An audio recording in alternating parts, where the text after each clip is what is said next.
तो आज हम करेंगे प्रश्नावली 7.2 का 9वां और 10वां प्रश्न। इससे पहले हमने पहले से लेकर 8 तक सभी प्रश्नों को आसानी से सॉल्व कर लिया है और उन्हें समझ भी लिया है। जो हमारे चैनल पर नए हैं वो हमारी पिछली वीडियो को हमारी प्लेलिस्ट पे जाकर देख सकते हैं, या फिर मैंने उन वीडियो की लिंक डिस्क्रिप्शन बॉक्स में भी दी हुई है, आप वहाँ जाकर भी इन वीडियो को देख सकते हैं। और चैनल को सब्सक्राइब करना बिल्कुल ना भूलेगा, शेयर जरूर करना है और लाइक भी। ठीक है, आज का जो आपका प्रश्न है वो हिंदी से है। आपको मुझे बताना है कि चिदम्बरा किसकी रचना है। फिर से रिपीट कर रहा हूँ कि चिदम्बरा किसकी रचना है। इसका आंसर आपको मुझे कमेंट बॉक्स में लिखकर भेजना है। तो चलिए शुरू करते हैं प्रश्नावली 7.2 का। सबसे पहले हम करेंगे 9वां प्रश्न। इसमें दिया गया है कि बिंदुओं ए बी को जोड़ने वाले रेखाखंड ए बी को 4 भागों में विभाजित करने वाले बिंदुओं के निर्देशांक ज्ञात कीजिए। ठीक है, यानी ए बी रेखाखंड को 4 भागों में विभाजित करने वाले बिंदु के निर्देशांक हमें ज्ञात करने हैं। तो चलिए हल करते हैं इस प्रश्न को। तो प्रश्न को ध्यान से पढ़ना है कि ए बी को 4 भागों में विभाजित करने वाले बिंदु के निर्देशांक हमें ज्ञात करना है। तो प्रश्न को थोड़ा समझा देता हूं कि बिंदु हैं 2।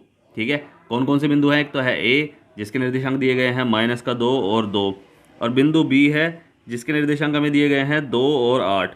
ठीक है, इसको मिलाने वाले जो रेखाखंड है, यानी जो इन्हें मिलने पर एक रेखा बन रही है, तो वह है 4 भागों में विभाजित हो रही है। ठीक है, 4 भागों में विभाजित हो रही है। भाई अगर एक बिंदु हो तो 2 भागों में विभाजित होगी, 2 बिंदु हो तो 3 भागों में विभाजित होगी, और अगर 3 बिंदु हो तो 4 भागों में विभाजित होगी। ठीक है, कितने बिंदु होने चाहिए सोच समझ के करना है क्वेश्चन कि 3 बिंदु हमें बनाने हैं तो वे 4 भागों में विभाजित होगी।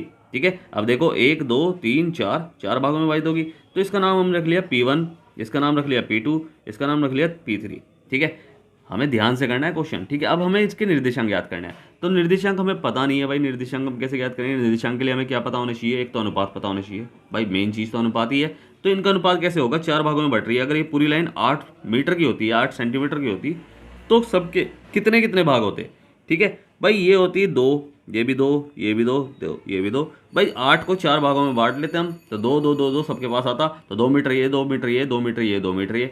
ठीक है, अगर इनका अनुपात हमें ज्ञात करना है तो हम कैसे ज्ञात करेंगे? अब ध्यान से देखो, इसके आगे कितने खाने हैं? भाई कितने भाग है इसके आगे? 1 भाग है, तो 2, और इसके पीछे कितने हैं? 2 4 6। भाई मतलब मैं सीधा इसे कहूँ कि इसके, मैं आपको शॉर्टकट बता रहा हूँ कि इसके आगे 1 भाग है तो 1, और अनुपात इसके पीछे कितने खाने हैं? 3 खाने हैं, तो 1:3। ठीक है, ऐसी इसके आगे कितने खाने हैं? बिंदु P2 के 1 2, तो 2 खाने, और अनुपात इसके पीछे 2 खाने, तो 2। तो ये तो कट सकता है 2 × 2 और 2 × 2, बट ये नहीं कट सकता था, इसलिए हमने इससे ही अनुपात बनाया। ठीक है, अब इसके कितने खाने आगे? 1 2 3 खाने हैं, तो 3, अनुपात इसके पीछे कितने हैं? 1 है, तो 1 हो गया, 3:1। ठीक है, तो तीनों के हमने अनुपात ज्ञात कर लिया। बस अब हम कर लेंगे इस क्वेश्चन को जो हमें दिया गया है। पहले तो वो लिखो कि बिंदु हमें दिया गया है ए कि ये है -2 और 2, और बी बिंदु हमें दिया गया है कि 2 और 8। अब हमें क्या करना है? हमने क्या करा, हमने मान लिया कि वह बिंदु P1 P2 P3 है। तो हम क्या करेंगे कि माना P1 P2 P3। ठीक है, ये तीनों बिंदु जो हैं वो रेखाखंड ए बी को, यानी रेखाखंड ए बी को 4 भागों में बांटते हैं। 4 बराबर भागों में बांटते हैं, या काटते हैं। बस ये हमने कर लिया। हमें पता है कि भाई हमें कैसे करना है इस क्वेश्चन को। x1 हमें पता चल गया, x1 हमारा है 2, y1 हमारा है 2, x1 y1, और x2 हमारा है 2, और y2 है हमारा 8। बस ये हमने कर लिया। अब हमें अनुपात पता करना है, और P का जो अनुपात है, P1 का अनुपात हम लिख लेंगे। P1 का अनुपात हमारा क्या है? वो है 1:3, यानी 1:3। तो ये M1 हमारा क्या हो जाएगा? M1 हमारा हो जाएगा 1, और M2 हमारा हो जाएगा, ठीक है, ये हो जाएगा 3। बस ये हमने कर लिया। अब बस फॉर्मूला हमें पता है कि बीच के बिंदु के निर्देशांक हम कैसे ज्ञात करते हैं। पता है ना हमें कैसे ज्ञात करते हैं? कि x के अगर हमें निर्देशांक ज्ञात करने हैं, पहले से लिख लूँ, P1 के निर्देशांक बराबर x के अगर हमें निर्देशांक ज्ञात करना है तो ये हो जाएगा M1 x2 और प्लस M2 x1, और बटे में हो जाएगा M1 प्लस M2। ठीक है, और ऐसी y के निर्देशांक अगर हमें ज्ञात करने हैं तो M1 y2 और प्लस M2 y1, और बटे में हो जाएगा M1 plus M2। Same to same वैसे ही करना है हमें, बस इसमें हमें मान रख लेना है। तो ये हो जाएगा x बराबर भाई 1 × 2 और प्लस 3 × -2 हो जाएगा। x1 हमारा -2 है। ठीक है, और ये हो जाएगा M1 प्लस M2, यानी 1 + 3, ऐसी y के निर्देशांक हमें ज्ञात करना है, तो y के जो निर्देशांक बनेंगे वो बनेंगे, मतलब ऐसी उसका फॉर्मूला हमने लिख रखा है, तो उसका मान हमें लिखना है। तो 1 × 8 और +3 × 2 हो जाएगा और बटे में 1 + 3 हो जाएगा। ठीक है, इसे हम सॉल्व कर लेंगे तो हमें y के मतलब P1 के निर्देशांक हमें ज्ञात हो जाएंगे। तो x बराबर 2 × 2 हो जाएगा और प्लस माइनस माइनस हो जाएगा, 3 दूनी 6 हो जाएगा और ये हो जाएगा 3 और 1 4। और ऐसी y के निर्देशांक में हमें क्या ज्ञात होगा, 8 × 8 और 3 दूनी 6 ये हो जाएगा और बटे में क्या हो जाएगा, 3 और 1 4। बस इसे हम क्या कर लेंगे, काट लेंगे। तो x बराबर उल्टे चिन्ह घट जाएंगे, तो यानी माइनस का 4 आएगा और बटे में 4 तो कटेगा, वो भी माइनस का 1 आएगा। ठीक है, आंसर आएगा माइनस का 1। ठीक है, और y बराबर 8 और 6 14 का 4 भाई 14 कर दो ना सीधा, और 4 कटेगा, 2 दूनी 4 2 7 14। तो y के निर्देशांक हमारे क्या निकले भाई, सीधा मैं लिख रहा हूँ कि P1 के निर्देशांक P1 के निर्देशांक क्या हो जाएंगे, P1 के निर्देशांक हो जाएंगे, एक तो हो जाएगा माइनस का 1 और 7/2 होगा। ठीक है, अब ऐसे ही हमें सब के निर्देशांक याद करना है। किसके, पहला P2 के कर लो। तो P2 के जो अनुपात था, यानी P2 का अनुपात क्या हो जाता, P2 का अनुपात है हमें 1:1। ठीक है, जो हमें दिया गया था, देखो ध्यान से, इसके आगे 2 खाने थे, इसके पीछे 2 खाने थे, 2 से 2 भाई 2 से हम काट लिया हमने अनुपात को छोटे क्रम में लिखते हैं हमेशा। ठीक है, जो और डिवाइड नहीं हो सकता, तो ये हमने कर लिया, बस इसे हमने कर लिया। अब अनुपात हमें पता चल गया। तो M1 हमारा क्या हो जाएगा, नया वाला M1 हो जाएगा हमारा 1 और M2 हो जाएगा हमारा 1। बस हमें सेम टू सेम वही करना है, x और y के मान वही हैं, बस हमें M1 M2 चेंज करना है।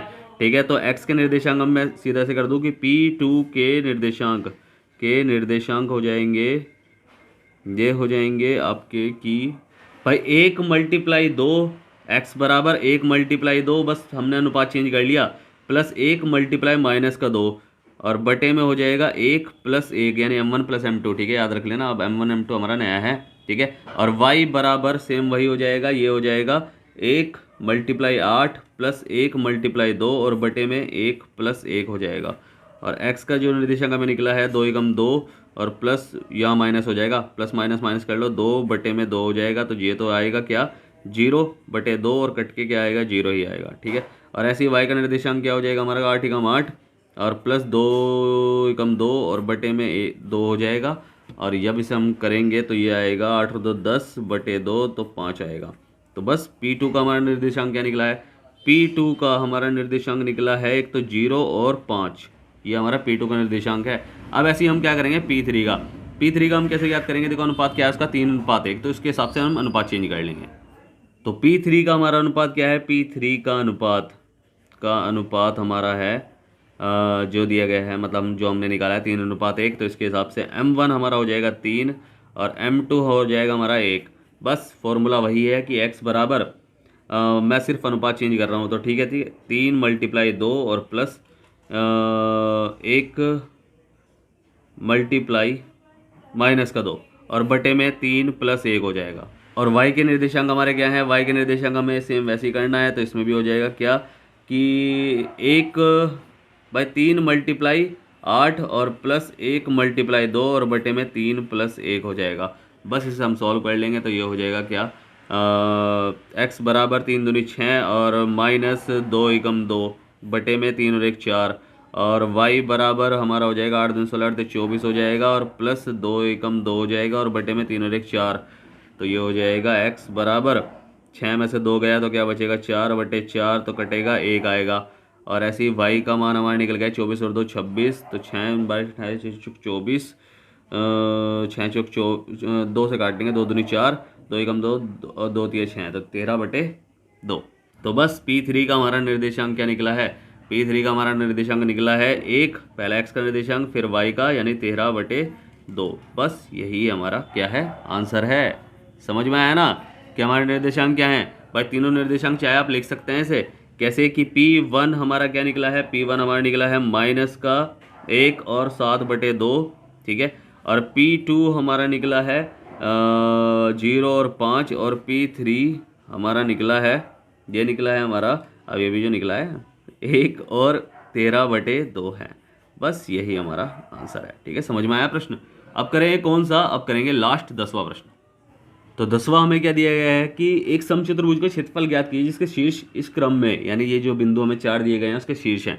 समचतुर्भुज होता कैसा है भाई सम चतुर्भुज बिल्कुल सेम टू सेम पतंग के आकार का होता है, बस फ़र्क क्या है, मैं पतंग के आकार का बना रहा हूँ बट ऐसा दिखता है, मैं कह रहा हूँ। ठीक है, आपने वर्ग बनाया होगा ना, तो वर्ग को अगर मैं तिरछा कर दूँ और उसके विकर्ण अलग अलग कर दूँ तो वो सम चतुर्भुज हो जाएगा। ठीक है, कि उसके विकर्ण एक तो बड़ा होता है एक छोटा होता है। ठीक है, और वर्ग का जो विकर्ण होता है वो सारे बराबर होते हैं। अब तुम्हें पता है ना, दोनों विकर्ण बराबर होते हैं, बस इसके विकर्ण लंबे मतलब बड़े और छोटे होते हैं। तो इसकी जो हमें दे रखा है कि ए बी सी डी, यानी ए बी सी डी, ये हमें बिंदु दे रखे हैं कि कौन कौन से। एक तो हो गया 3 और 0, तो 3 और 0, और दूसरा हमें दिया गया है 4 और 5। ठीक है, 4 और 5 हमें दिया गया है। तीसरा हमें दिया गया है, यानी सी बिंदु हमें दिया गया है कि -1 और 4, और लास्ट डी बिंदु हमें दिया गया है कि 2, वो भी माइनस का, और -1 हमें दिया गया है। ठीक है, हमें ज्ञात करना है इस आकृति का या इस समचतुर्भुज का क्षेत्रफल। तो क्षेत्रफल हमें ज्ञात करना है, तो हम उसके लिए क्या करेंगे भाई, हमें याद पता होना चाहिए, फॉर्मूला आपको याद रखना है कि समचतुर्भुज का क्षेत्रफल। ठीक है, मैं ऐसे यहीं लिख रहा हूँ कि समचतुर्भुज का क्षेत्रफल। थोड़ा सा ध्यान से समझ के करना प्रश्न को। ठीक है, तो मैं सीधा कर रहा हूँ ये कहीं कि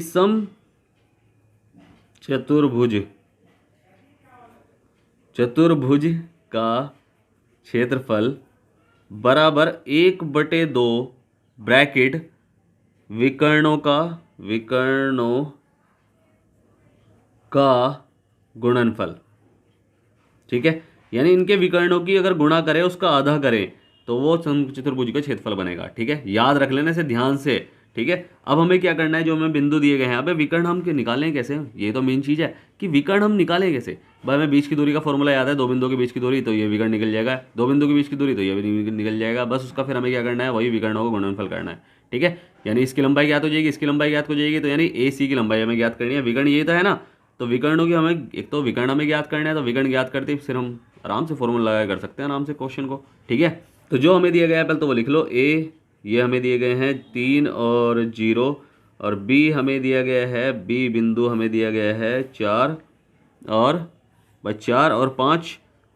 सी बिंदु हमें दिया गया है क्या, -1 और 4, और डी बिंदु हमें दिया गया है -2 और -1, ये हमें दिया गया है।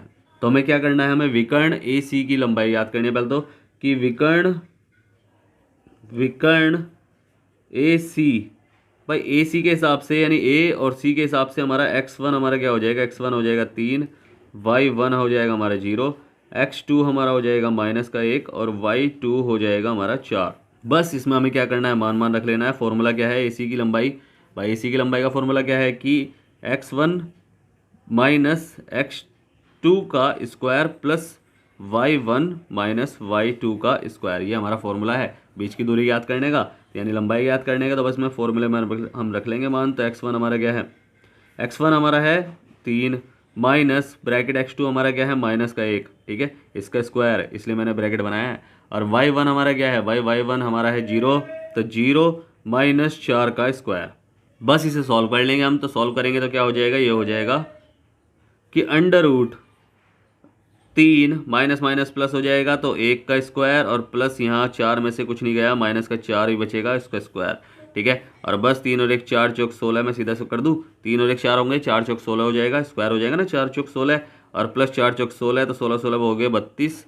तो बस ये हमारा निकला है क्या, इसे चाहे तो और शॉर्ट कर सकते हैं। ठीक है, 4 चौक 16, भाई 16 16 32 हो गया, अंडर में 32 है। अब इसे हम अगर लिखना हो तो हम कैसे लिखेंगे भाई, अगर इसके गुणनखंड निकालेंगे तो ये निकलेगा हमारा 4√2 बनेगा ये हमारा। ठीक है, मैं सीधा बता रहा हूँ क्योंकि वजह क्या है, चलो बता ही देता हूँ। 32 को 2 एकम 2 2 6 12, 2 अट्ठे 16, 2 चौक 8, 2 दूनी 4, और 2 एकम 2, जिसके जोड़े बन रहे हैं तो उनकी गुणा कर लो, तो 2 × 2 हो जाएगा, 2 दूनी 4, तो 4 बाहर आ गया, और जिसके नहीं बन रहा है उसे रूट के अंदर ही रख लो। ठीक है, तो ये हो जाएगा हमारा काम। अब हमें क्या करना है, ए सी हमने ज्ञात कर लिया, अब क्या ज्ञात करना है, बी डी ज्ञात करना है। तो बस विकर्ण बी डी, तो विकर्ण बी डी के लिए हमारा क्या हो जाएगा, x1, देखो ध्यान से देखो, B D x1 x2 y1 y2।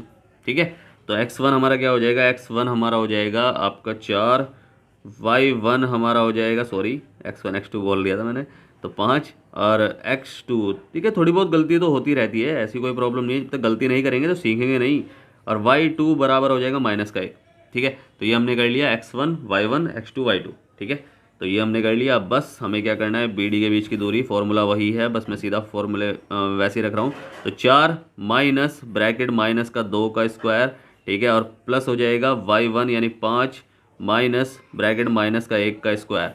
बस इसे हम सॉल्व कर लेंगे तो ये हो जाएगा अंडर 4 माइनस माइनस प्लस 2 हो जाएगा उसका स्क्वायर, और 5 और प्लस 1 का स्क्वायर। बस इसे सॉल्व कर लेंगे तो ये हो जाएगा अंडर 6 छंग 36 कर दूं, 4 और 2 6, 6 और 6 का स्क्वायर का मतलब क्या होगा 36, 6 छंग 36, और प्लस 5 और 1 6, इसका भी स्क्वायर, तो 6 छंग 36।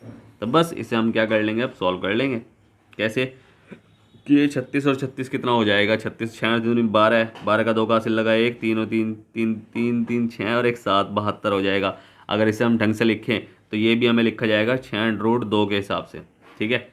अब हमारे पास दोनों जो दूरियां हो गई, या मैं कहूँ अब दोनों विकर्णों की लंबाई हो गई, तो बस हमें फॉर्मूला लगाना है कि सम चतुर्भुज का क्षेत्रफल, सम चतुर्भुज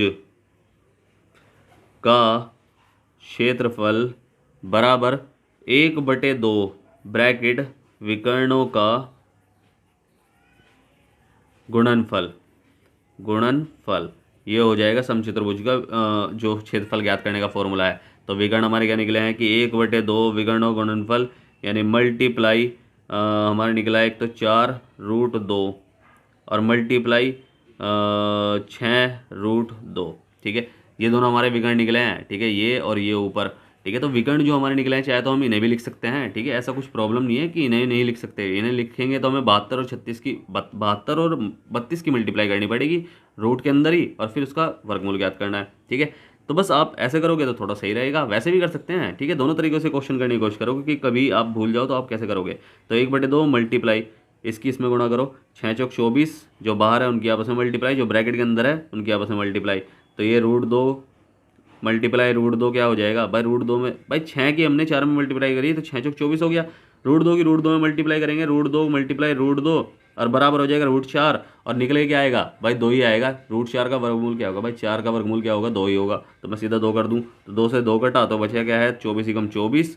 बस यही हमारा इकाई, या मैं कहूँ वर्ग इकाई, क्षेत्रफल हमेशा निकलता है वर्ग इकाई, ठीक है, वर्ग इकाई। बस यही हमारा क्या है, ठीक है, क्षेत्रफल हमेशा वर्ग इकाई में निकलता है, या तो वर्ग में निकलता है वर्ग मीटर या वर्ग सेंटीमीटर या वर्ग किलोमीटर, ठीक है। तो वर्ग इकाई हमने लिख लिया, बस यही हमारा आंसर है, ठीक है। समझ में आया ना प्रश्न को? उम्मीद है आपको प्रश्न अच्छे समझ में आया होगा। अगर आपको प्रश्न अच्छे समझ में आया है तो आपको क्या करना है, आपको करना है वीडियो को लाइक शेयर करना है जितना हो सके, और सब्सक्राइब करना है, आपका ही अपना चैनल है, ठीक है। अगर समझ में नहीं आया है तो आप मुझसे पूछ सकते हैं, मैंने नीचे टेलीग्राम की लिंक दी हुई है, इंस्टाग्राम की लिंक दी हुई है और व्हाट्सएप की भी लिंक दी हुई है। आप कहीं भी जाकर पूछ लें कुछ भी, ठीक है, कोई भी प्रश्न में कोई भी डाउट हो पूछ सकते हैं बिंदास, ठीक है, मैं आपकी पूरी हेल्प करूंगा। और स्टार्टिंग में जो मैंने आपसे प्रश्न पूछा है कि चिदम्बरा के लेखक का नाम, इसका आंसर आपको मुझे कमेंट बॉक्स में लिखकर भेजना है। फिर से कह रहा हूँ, वीडियो करें लाइक, सब्सक्राइब करना बिल्कुल ना भूलेगा, शेयर जरूर करना है, ठीक है, सब्सक्राइब करना बिल्कुल ना भूलेंगे, सब्सक्राइब जरूर करना है, शेयर भी करना है और लाइक भी करना है, ठीक है, आपका ही अपना चैनल है। तो मिलता है फिर अगली वीडियो में, तब तक के लिए bye bye, tata, see you.